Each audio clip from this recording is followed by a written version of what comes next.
Hello, everyone. I'm Ellie Witter with the Miami University Alumni Association, and it is my pleasure to welcome you to this session of Alumni Weekend. We started our day this morning with a session spotlighting the Miami University Dolobois European Center, also known as UDEC in Luxembourg. So it is only fitting that we near the end of our day with our dear friends from Luxembourg, from the Bofferding Brewery, as well as Ramborn Cider. At this time, I would like to introduce you to Kelly Engelbrecht, who will be the host of the session. Kelly is a Miami alumna from 2008, and as of this morning, the new chair of the MUDEC Alumni Advisory Board. Welcome, Kelly. Thank you for being here, and I will turn it over to you. Hi, thank you so much, Ellie. Hello, everyone. Welcome to our tasting this evening or this afternoon, depending on where you're tuning in from. I'm so excited to introduce you to our two experts today.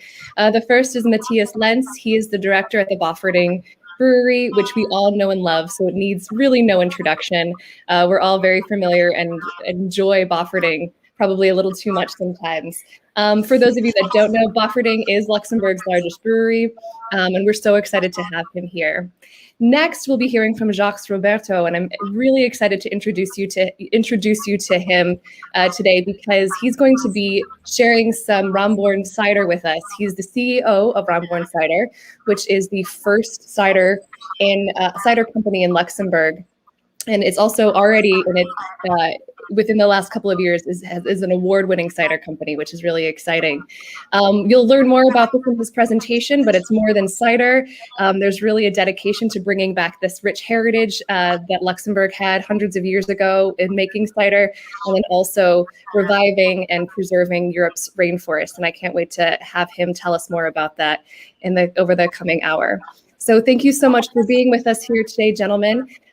For those of you who are watching, some quick housekeeping. We'll do the tasting with Bofferding and then Ramborn, and then we will have a question and answer session. So please feel free to submit all of your questions in the link below the video, and we'll have some time afterwards to talk about and ask questions about what we tasted or what you've heard today. So I'll turn it over to Mathias and have fun. Kelly, thank you very much. I just wanted to say that there's no such thing as too much Bofferding, so just make sure we know that. Excuse me. So it's always nice to be back at Miami Beers Tasting. So this is the second class, Beer Tasting 202. So if we move on to the first slide, I just want to do a quick recap of what we learned last time. Basically, what we learned is to drink beer from a glass. So when you see the beer, you look at it by already looking at it without even tasting it. You can already tell a lot from the beer. Other than that is the smell, which you can already know if it's a hoppy type of beer or what type of beer you're going for. And then, of course, the taste of it. But today, what I want to talk about, if we go on to the next slide, is the brewing process. So basically it's the action of the brewer which basically makes out the type of beer you're drinking and what kind of flavors there are. Basically what we're going to do tonight, we're really going to get down and dirty and really find out where all these flavors come from and what you taste like, what you should be looking for when you drink a beer. You should know I'm not going to go into too much details. I'm not a brewmaster and we're not going to have a chemistry class. But I think it's important to know the basics of brewing, because I think brewing is something that's happened for thousands of years. The brewing process hasn't changed that much. The only thing that really has changed with all these big mega breweries like Budweiser, for example, is basically the process.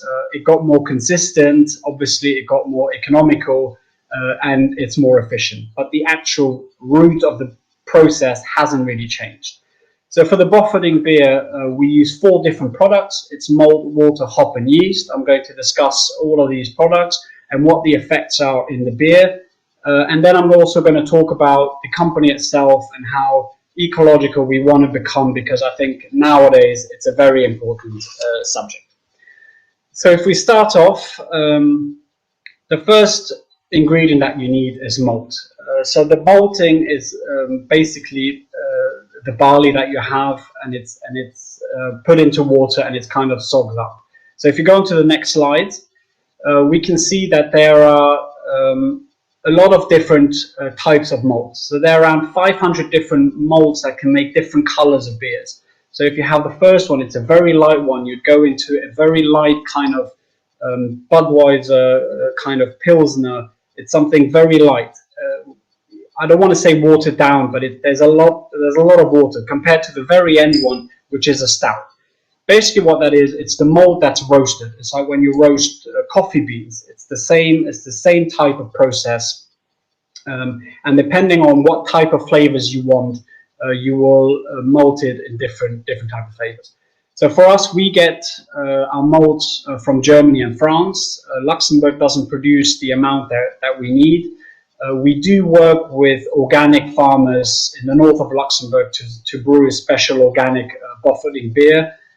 But other than that, the most of it comes from Germany.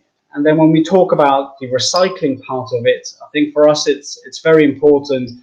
We try and have a philosophy of zero waste in the company. So what we do with the malt, once it's used, we sell it to farmers, or we even give it to farmers, rather than just throw it away. So I think we can go on to the next slide. And I think most importantly, we're going to start tasting. Very different. So I'm pretty sure most of you already have the first bottle open. So the first thing we're going to taste is the Bofferding Pils. The Pils is a very traditional type of beer. It's a beer that we have produced for the past 250 years.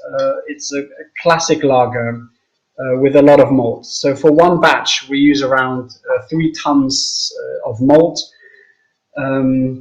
to make it. So you can see it's a clear color to it.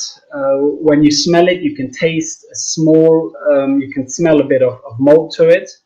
Also, it's a complicated type of beer to make. So theoretically, the most complicated beer to make is a Helles, a Munich Helles. The reason for that is it's because it's such a fragile product, and you can see it straight away the way it sounds. So any kind of mistake that you do during the brewing process, if you cook it too long or you add too much hops or anything goes wrong with it, you can taste it straight away. So it's a very delicate type of product. It's also one of the reasons why you don't see it as much from microbrewers, because it's very difficult to make. So you start with something easier to make. And I think the Bofferding Pils is a traditional lager that we have. So when we drink it, if we remember from last time, for those that were there, back of the throat, and you get that real bitterness taste for it.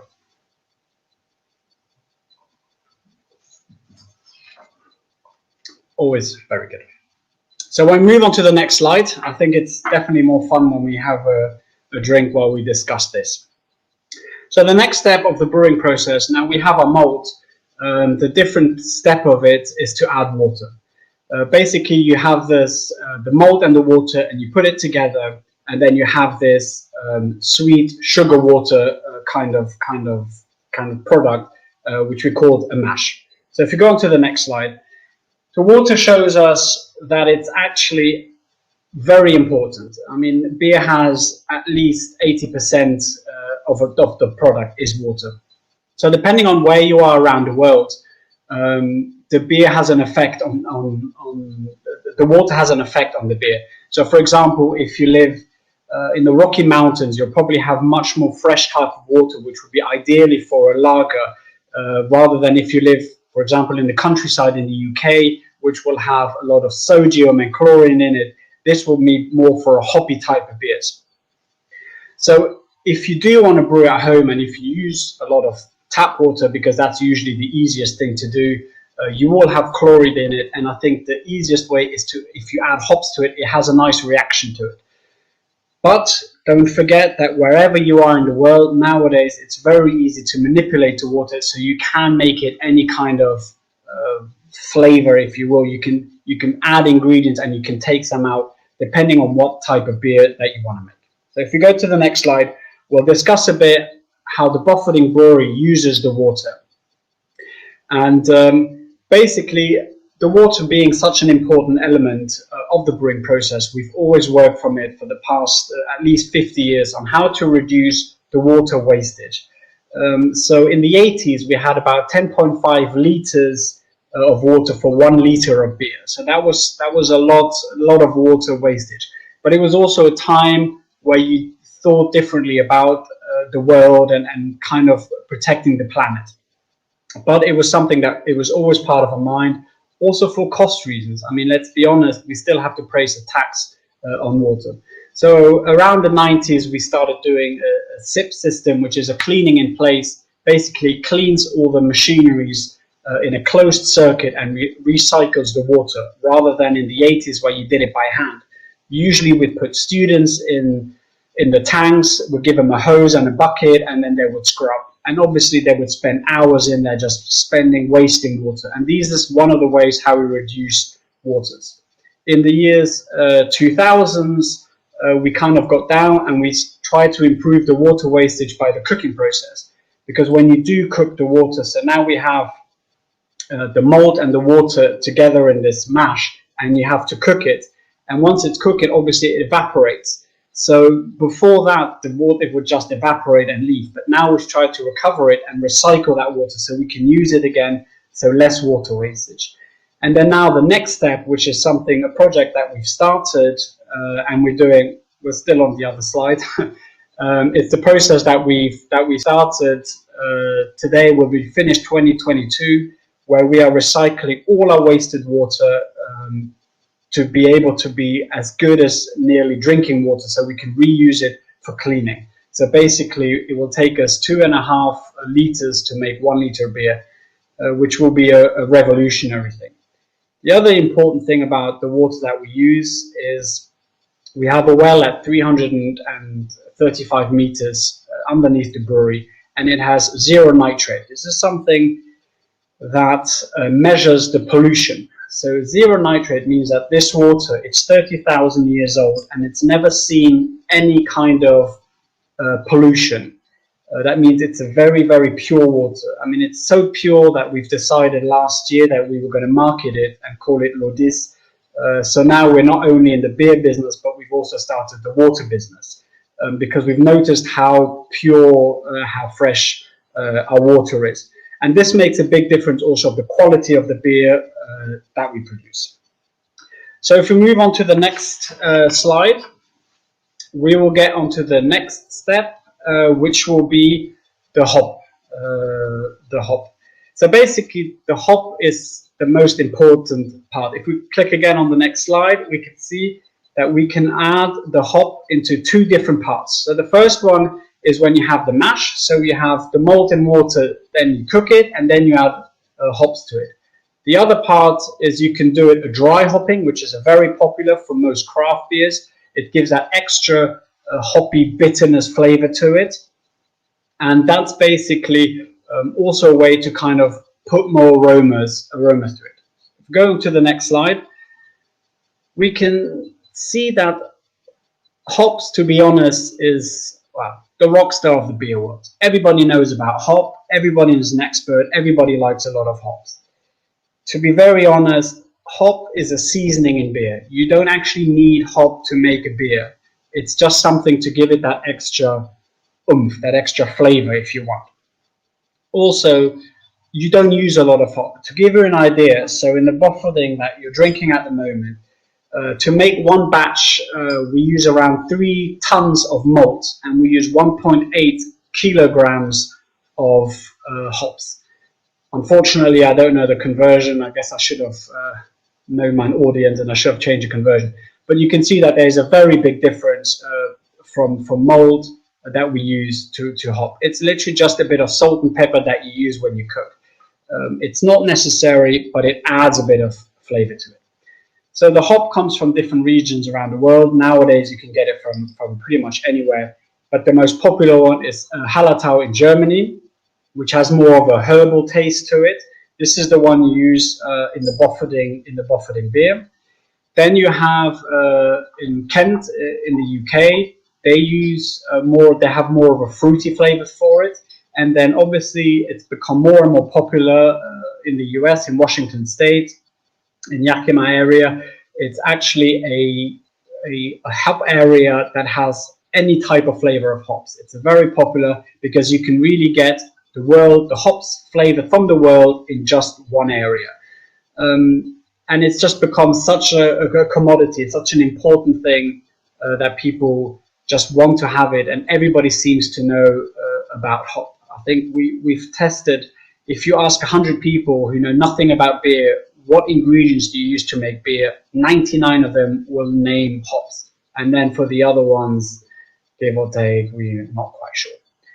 So if we go on to the next slide, we will also move on to the next beer, because this is the only beer that we do with dry hopping. So that means that we hop once we have them out. So we have the malt and the water together, we heat it up and we add hops in it.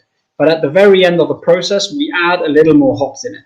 So when you taste the beer, so first of all, we also use a different type of malt. As you can see from the color, it's a very different color from the standard Bofferding one. And when you smell it, you have a light hop taste to it. The reason for that is then that after it's a very light one. It's not what you're used to in an IPA or an ale or any type of craft brewery. So our philosophy in the brewery is to have a beer that's drinkable. So the drinkability is basically knowing you shouldn't have another drink, but you really want to have another one. That's drinkability, and that's what we're heading for. And I think that's important, because you have beers that are very tasty, but you'll drink one and then you're done for the day. It's not that we encourage to drink more, but we want to have that flavor for it. It's like when you eat chocolate, you want to have that little bit extra. It's like that little sin that you know it's just delicious. So when we drink this, it's we can see that also the malt is roasted. That's why it also has a bit of a sweetness to it. It's strong in alcohol, but it doesn't have that extreme hoppy flavor to it that kind of gives you that bitterness and then stops you from drinking it.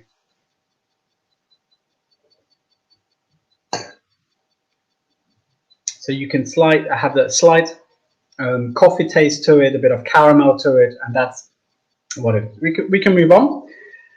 So when we move on to the next step, this is the most important. So now what we've done is we have the malt, the water, we've added it all together, and then we've heated it up, added a bit of seasoning to it, and now comes the yeast part. So the yeast is a very important part. The yeast, we go on to the next slide. The yeast is a living organism. So what that means is that it's actually a kind of a fungus that eats it. If we move on to the next slide, we can see exactly what it is. So what it is, so because of the malt and the water, we produced sugar, and then we heated it up and seasoned it. Then we filtered it, took out all the bits of the malt, and now we just have a water liquid. And when you add yeast to it, you add yeast and a bit of oxygen to it, because it's a living organism, the yeast. It's a living fungi. It will eat the sugar and it will transform it to alcohol and carbon dioxide. So what happens is, the longer you leave the yeast in there, the more alcohol it will produce. Then there's obviously the heat plays an effect of it, because as any living organisms, if it's very cold, it moves slower. So it kind of goes to sleep, it goes to rest. But the warmer it is, then it kind of heats up and reacts quicker, and it can produce more alcohol and carbon dioxide. So what we do in the brewery, the picture that you can see there is our yeast tanks. It's the living organism that we feed every day with our brewing process. We give it some food just so it stays healthy, it stays stronger. A yeast you can reuse at least 4 or 5 times in the brewing process for different beers. We use it only once. After we've used it, either we give it to microbrewers that want to brew at home, hobby brewers if you want to call them, or we sell it again to farmers, because that's something that the animals, it's full of energy, it's full of vitamins, it's a very healthy product, and so the animals love to eat it. So as I said, the yeast reacts also on different temperatures, which means the higher the temperature, the more alcohol of it. So the lagers, for example, they ferment at around 40 to 45 degrees Fahrenheit compared to an ale which is at 55 and over. So 55 and over is a bit like room temperature. So it's something that a lot of microbrewers love, because when they cook at home, they don't need to put it in the fridge. They don't need to build a special cold cupboard. They can just leave it somewhere in the kitchen, in the attic, and it will live by itself. That's one of the reasons why most people that start brewing start to brew a yeast that obviously that brews at higher temperature. So it has this stronger alcohol, more flavors to it. And that's where this whole microbrewing came about, and it's very popular. And we are very happy with that. I think the microbreweries nowadays, for us, sure, they're competition, but on the other hand, they actually animate the beer market. 30 years ago, or even 20 years ago, people used to drink lagers and a lot of it, and it was a special type of person that drank beer. Not everyone drank beer. Nowadays, everyone is interested in beer. There is no person that can tell me they don't like beer, because it doesn't exist. The variety of beer nowadays is so large that you can't tell me. There's beers made from onions, if you like onions. There's also beers made out of sweets, and that are very sweet, that are very fruity. So there's no such thing as I don't like beer, because then you've obviously haven't tasted all the beers. You might have tasted that one beer that you didn't like.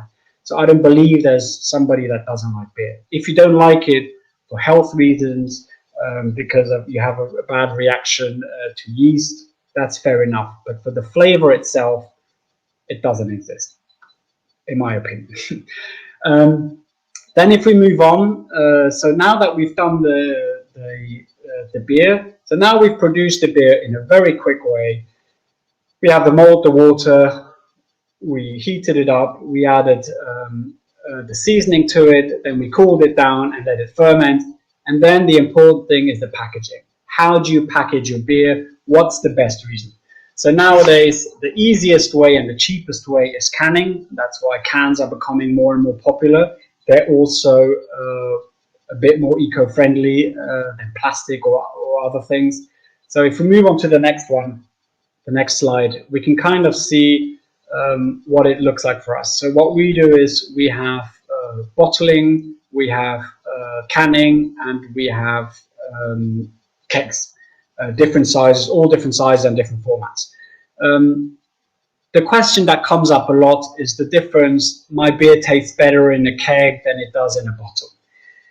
Here's the thing. Usually when you fill up a keg or a bottle, the batch is exactly the same. So the beer quality is the same. So there shouldn't be a difference. The only thing that varies is the transportation. That means that if it comes in a bottle, it goes from the bottling plant, it goes into the truck. From the truck, it goes to the supermarket. From the supermarket, it goes into your caddy. You drive it around, you put it in your car, from your car to the fridge, and you bring it at a friend's barbecue while it gets shaken around, and then you finally drink it out of the bottle and you shook it. So it gets shaken about, I don't know, 1,000 times. While you have a keg, it gets from the bottling plant, from the keg to the truck, to the cellar, into your glass. So there's much less movement. So a lot of people have the perception that the beer tastes better in a bottle or not. It's only the transport thing. The quality of the beer is exactly the same. It just depends on how you store the bottle, on how you store the beer, and that's what literally makes the biggest difference. So we encourage don't drink out of a bottle, because we believe that drinking out of a bottle, every time you lift the bottle, you shake it, you don't know what to do, and it's not a great thing. So if you drink it out of a glass, you need to respect it. As we've seen from the ingredients, it's all living ingredients. The beer is a living thing, so you need to treat it like that. You can't just, you need to respect the beer. And then, of course, when we go back to the recycling, we try and do zero waste, as close to zero waste as possible, where we try and recycle as much of the bottles that we use. We try and use returnable bottles as much as possible, depending on the markets where we export. So if you move on to the next slide, I just wanted to show you the flavor wheel. If you Google flavor wheel real quick. I mean, you'll have the same wheel that comes everywhere. Basically, it gives you all the different types of flavors that you can find in beers. I think if you're a beer rookie, if you will, you need to experiment. You need to try everything. I don't want to say I'm a beer rookie. I like a lager. I like a little bit of bitterness, but I am never afraid to try new beers because there are so many new innovative things that come out that you always find new surprises. I think in wine, you have different wines from different regions, and they vary through time, and they vary through depending on what the season was, but you'll always know what to expect compared to a beer which can really, it can go from one extreme to another. And I think that's why don't be shy to grab a beer that you don't know and just drink it. They're also quite healthy for you. Don't quote me on that one. And then on the last slide, I just wanted to say thank you. And if you have any questions, we have a website, or you can just email me directly. I'm happy to answer. Or if you come to Luxembourg, please come and visit us. Thank you very much.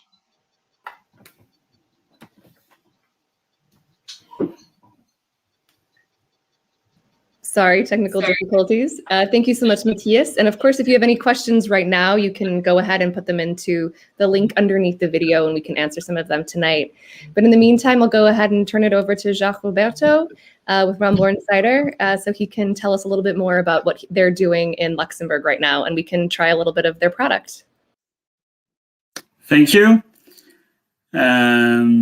Just very excited to introduce you to our world, to the cider world, the Ramborn world. That's my first tasting, so be nice to me. And so we will start to move into the presentation. Next slide, introducing.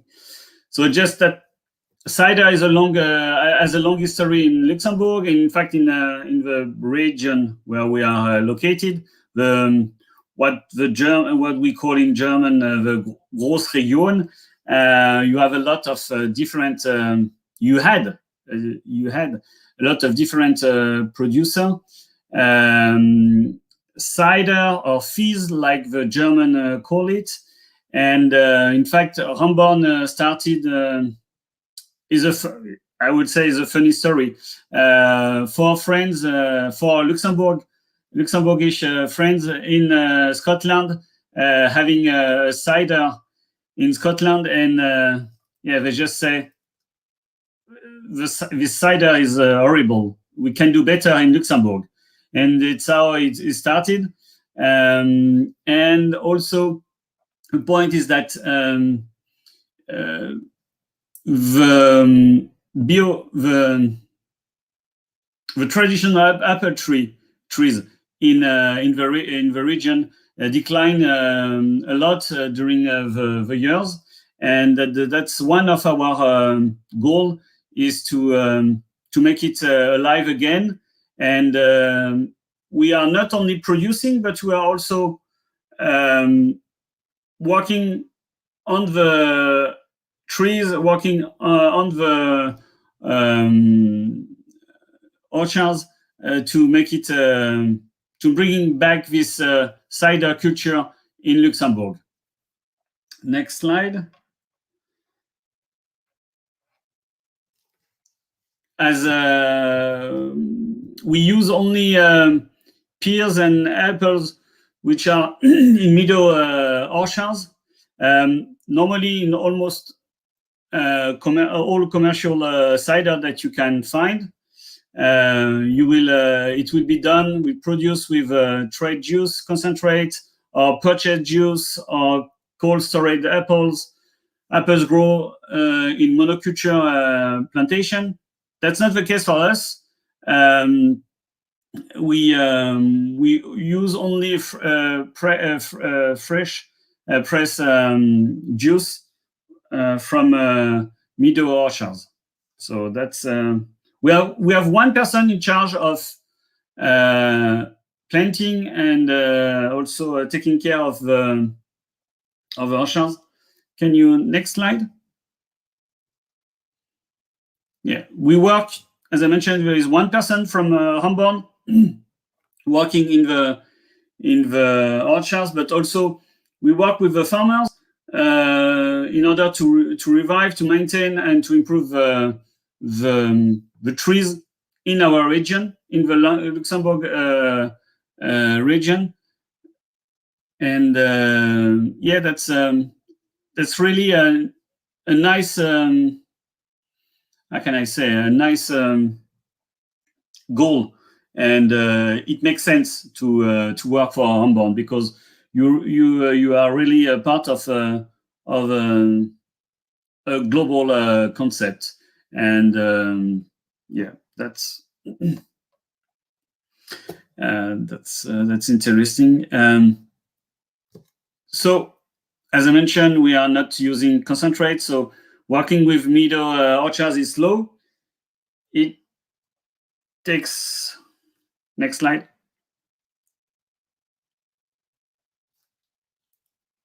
Hello, next slide.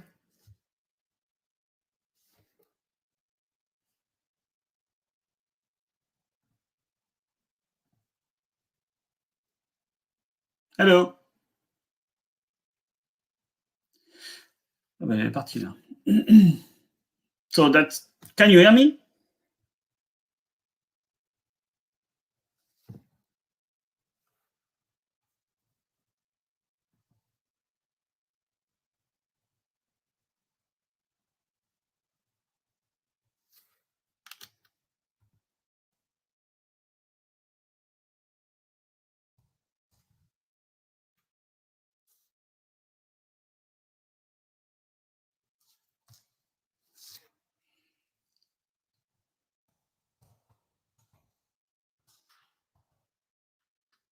Yeah, Chile.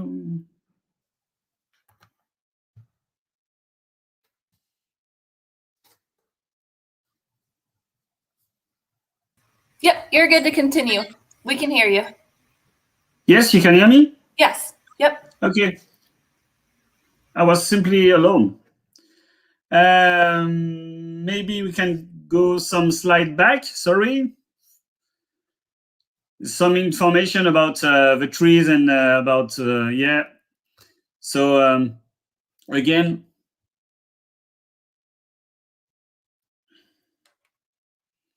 so we are planting new trees. And these trees are extremely precious, because one tree can produce 200 kilo per year during 50 years. So it's, can you still hear me? Next slide.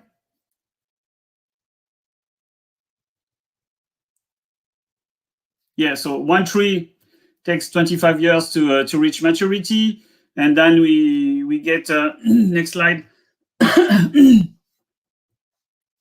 That's how looks Luxembourg in the Grosse Region in Born. So next slide. As I mentioned, 200 kilo per year for one tree, and during 50 years. So it's really good on the trees, as our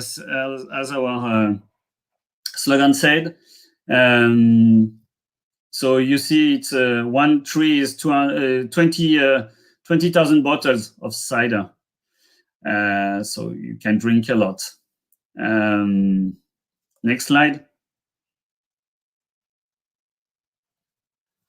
So the peers, so it's 50 years, only 50 years to grow. Next slide. Here you have 300 kilo per year, but it lasts. We can harvest a pear tree during 250 years. So it means 150,000 bottles per tree. I told you we are taking care of orchards, and we also make it differently, because we are B Corp certified. So I don't know if you know the B Corporation, being a B Corp. It's a project, is an engagement to make the world better, is even better than organic. We are not organic today, but we will be organic soon, having a range of organic product. But being B certified, B corporate is very, in fact, the level up to organic. You can see in the next slide some companies being B Corp. Fetzer for the wine lovers. Also some ice, Ben & Jerry's, and so on. So all these companies are B Corp certified, and it's at least for us, it's really an engagement from the company and from the owners to make the world better in terms of social engagement, environmental engagement, and whatever we can do better in terms of production. So we made it differently with orchards, with also with apples that we use only regional apples, of course, and that's linked to some awards. We started for 5 years, and within these 5 years, we are already got different medals in international brewing and cider competition. Next slide. Yeah, so just to mention. And then I invite you to take the original. That's our standard, standard cider.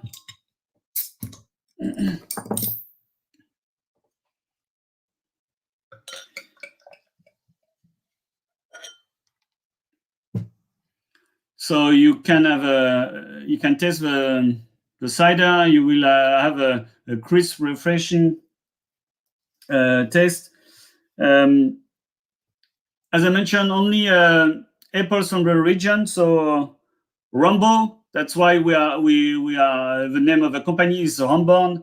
Ramborn because of Rambo, which is a apple variety, and Born, that's the small village where we are coming from. So Ramborn is a mix between Rambo, the apple variety, and the location from our half.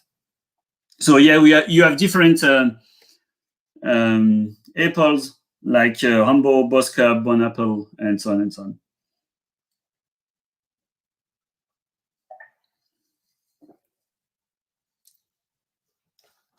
You will find a crisp, bright taste.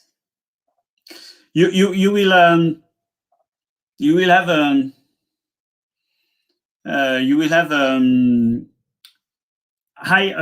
pretty high level of alcohol. We have 5.8 degrees of alcohol, percentage of alcohol, which is for cider is an English cider production.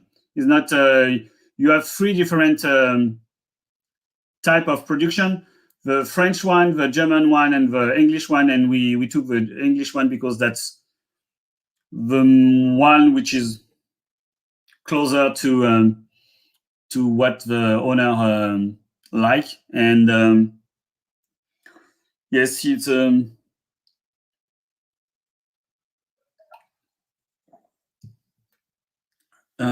yeah. So I hope you enjoy your cider.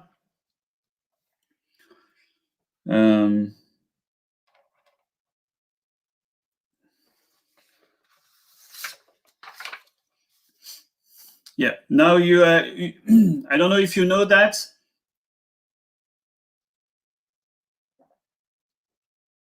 there is also another product, Perry, which is a cider but with pears, and of course local for us, local pears.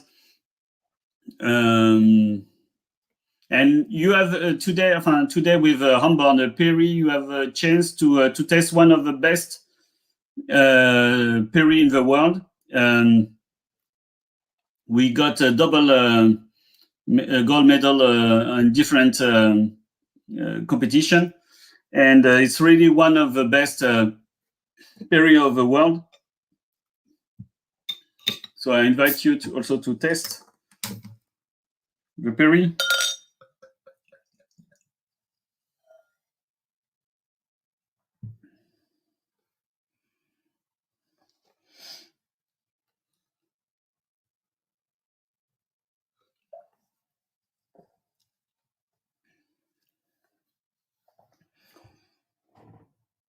So you have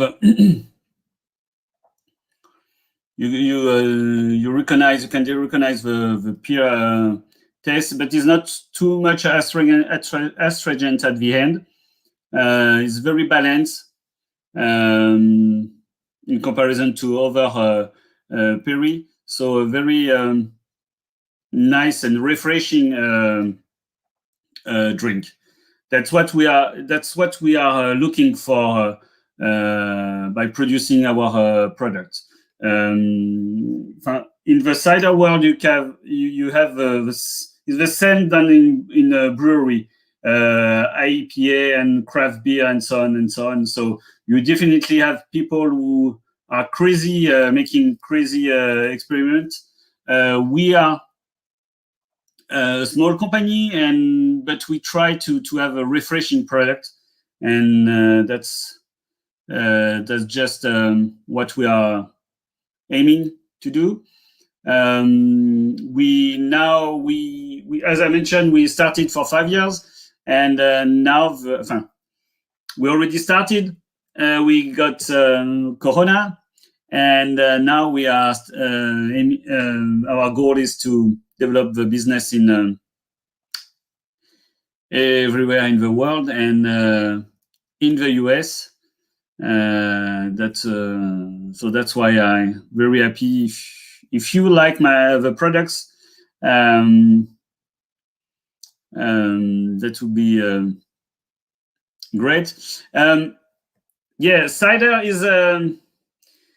is English product. It's very English. It's very popular in England. A very big market in England. 40% from the world consumption is done in the UK. You have also production in France, but definitely different products. And you have also production in Spain, but here also it's a totally different approach in terms of production, in terms of taste, definitely. What are some beers on cider? I'm just looking for the question. Yes, you have only pear in the Perry, definitely, and pear from the region. It's we don't add anything, so no concentrate, nothing. So it's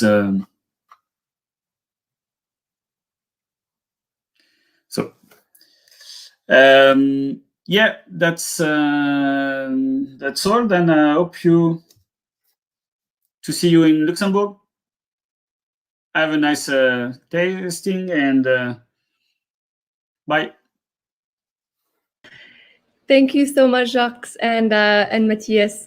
We do have a few questions already coming in, so we'll go ahead and start answering those now. If you have any more questions as we continue our conversation, please go ahead and continue to put them in the chat below. I will say I'll start with not a question, but a compliment from somebody who is tasting the cider. They said that they normally don't love cider, but they really love the Ramborn cider. So it looks like you already have a burgeoning fan club here in the States. So we welcome all of it with open arms. Okay, so the first question, I'm gonna pivot it back to Mathias. And I think this is a really interesting one.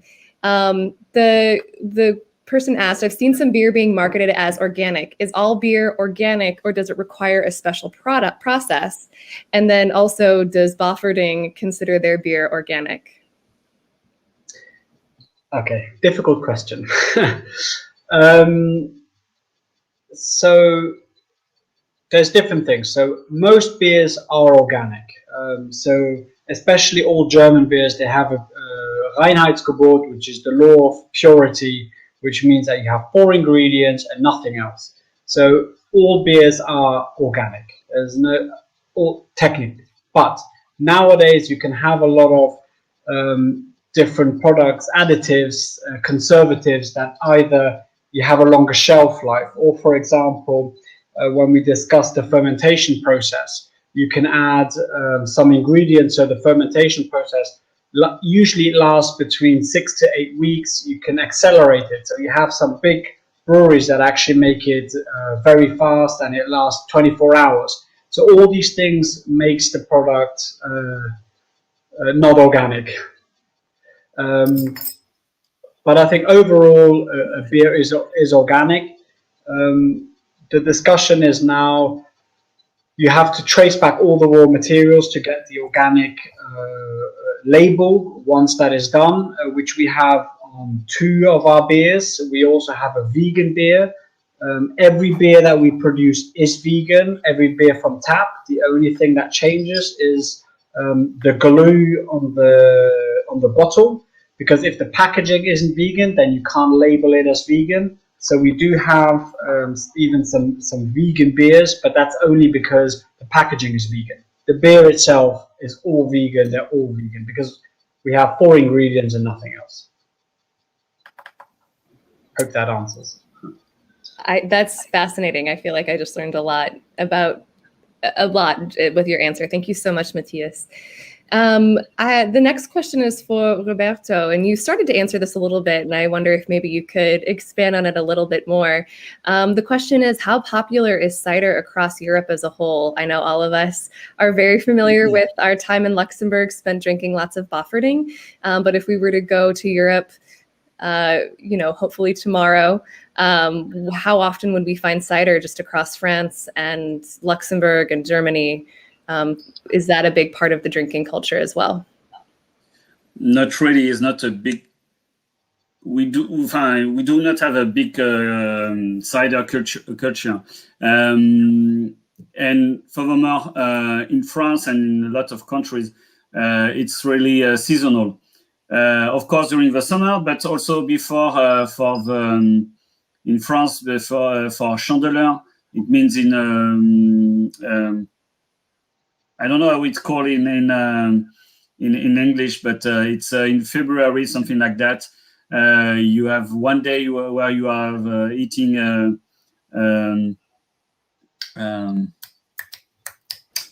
waffle. That's the day Mardi Gras called, and that's very seasonal. So it's not a big culture. In the UK, it's definitely bigger. Definitely, you drink in the UK. You drink either a beer or a cider, but that's only in the UK.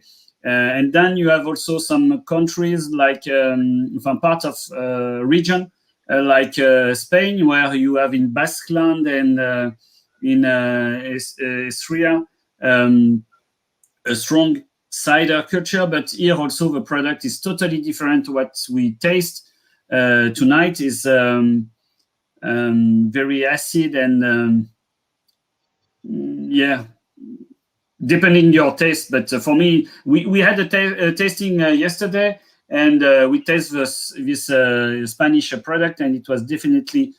It was supposed to be refreshing, but it's not refreshing as a Ramborn one, I would say. But it was my taste. So it's really.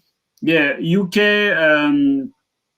France, and then in Germany you have this fizz, which is totally different also, which is very acid, and yeah,